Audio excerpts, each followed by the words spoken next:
আপনার কি ধারণা বাংলাদেশের ছাত্র আন্দোলন করে মাননীয় প্রধানমন্ত্রী শেখ হাসিনাকে পদত্যাগ করিয়েছেন? এটা আপনার ভুল ধারণা। আসল গল্পটা হলো সেন্ট মার্টিন দ্বীপ নিয়ে। এটাই হলো আসল গল্প। আসলে প্রকৃতপক্ষে যুক্তরাষ্ট্র অনেক আগে থেকে এই সেন্ট মার্টিন দ্বীপটা এবং বঙ্গোপসাগরের স্থান চেয়েছিল। বাংলাদেশের প্রধানমন্ত্রী শেখ হাসিনা এটা কখনোই দিতে রাজি হয়নি। তার বাপ এবং তার পরিবারের জীবন দিয়ে যে দেশটাকে রক্ষা করেছে পাকিস্তানের থেকে, আজ সেই দেশ আর সেই দেশের মানুষদেরকে আবার গোলাম হতে হবে আমেরিকার। অনেক আগে যুক্তরাষ্ট্র আমেরিকা এই সেন্ট মার্টিন দ্বীপ ও বঙ্গোপসাগর চেয়েছিল শেখ হাসিনার কাছে, কিন্তু সে দিতে রাজি হয়নি, যার কারণে যুক্তরাষ্ট্র দুটো প্ল্যান করে। আমার মনে একটা প্রশ্ন, আমি জানি এটা বাংলাদেশের সমস্ত মানুষের মনে এই প্রশ্নটা ছিল যে বাংলাদেশের সাবেক প্রধানমন্ত্রী মাননীয় শেখ হাসিনা এখন বর্তমানে কেন বাংলাদেশের ক্ষমতা ছেড়ে পদত্যাগ করে চলে গিয়েছেন। এটা সকলেরই প্রশ্ন ছিল, আর এই প্রশ্নেরই জবাব আজ আমি আপনাদের সামনে দিব।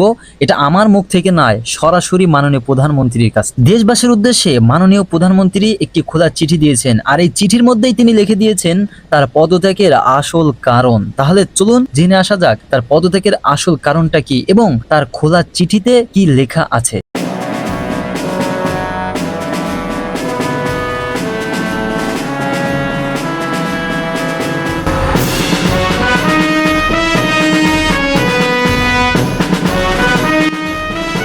শুরুতেই বলছি শিরোনাম, দেশবাসীর উদ্দেশ্যে শেখ হাসিনার খোলা চিঠি। চলুন তাহলে জেনে আসা যাক এর বিস্তারিত। ক্ষমতাচ্যুত হওয়ার পর এই প্রথম নীরবতা ভাঙলেন বাংলাদেশের সাবেক প্রধানমন্ত্রী মাননীয় শেখ হাসিনা।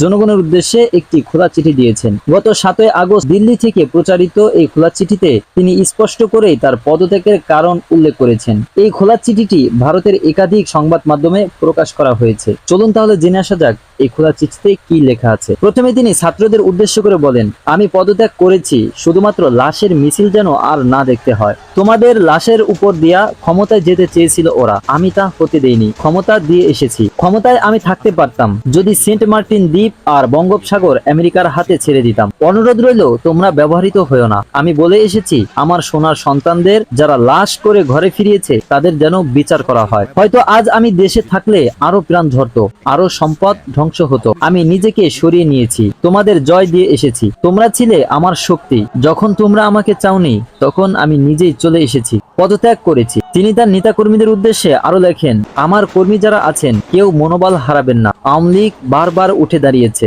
আপনারাই দাঁড় করিয়েছেন, আশাহত হবেন না। আমি শীঘ্রই ফিরবো ইনশাল্লাহ। পরাজয় আমার হয়েছে, কিন্তু জয়টা আমার বাংলাদেশের মানুষের হয়েছে, যে মানুষের জন্য আমার বাবা আমাদের পরিবার জীবন দিয়েছে। খবর পেয়েছি ইতিমধ্যে অনেক নেতাকর্মীকে হত্যা ও বাড়িঘরে ভাঙচুর, অগ্নিসংযোগ করেছে। আল্লাহ অবশ্যই আপনাদের সহায় হবেন। আমি আমার কোমলমতি শিক্ষার্থীদের আবারও বলতে চাই, আমি কখনোই তোমাদের রাজাকার বলিনি। আমার কথাটা বিকৃত করা হয়েছে। ওই দিনের সম্পূর্ণ ভিডিও তোমাদের দেখার অনুরোধ রইল। একদল তোমাদের বিপদগ্রস্ত করে তার সুবিধা নিয়েছে। তোমরা ঠিকই তা একদিন অনুধাবন করতে পারবে বলে আমার বিশ্বাস। ভালো থেকো আমার দেশের মানুষ, ভালো রেখো আমার সোনার বাংলাকে। জয় বাংলা, জয় বঙ্গবন্ধু।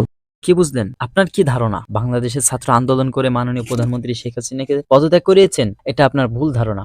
আসল গল্পটা হলো সেন্ট মার্টিন দ্বীপ নিয়ে। এটাই হলো আসল গল্প। আসলে প্রকৃতপক্ষে যুক্তরাষ্ট্র অনেক আগে থেকে এই সেন্ট মার্টিন দ্বীপটা এবং বঙ্গোপসাগরের স্থান চেয়েছিল। বাংলাদেশের প্রধানমন্ত্রী শেখ হাসিনা এটা কখনোই দিতে রাজি হয়নি। তার বাপ এবং তার পরিবারের জীবন দিয়ে যে দেশটাকে রক্ষা করেছে পাকিস্তানের থেকে, আজ সেই দেশ আর সেই দেশের মানুষদেরকে আবার গোলাম হতে হবে আমেরিকার। অনেক আগে যুক্তরাষ্ট্র আমেরিকা এই সেন্ট মার্টিন দ্বীপ ও বঙ্গোপসাগর চেয়েছিল শেখ হাসিনার কাছে, কিন্তু সে দিতে রাজি হয়নি, যার কারণে যুক্তরাষ্ট্র দুটো প্ল্যান করেন।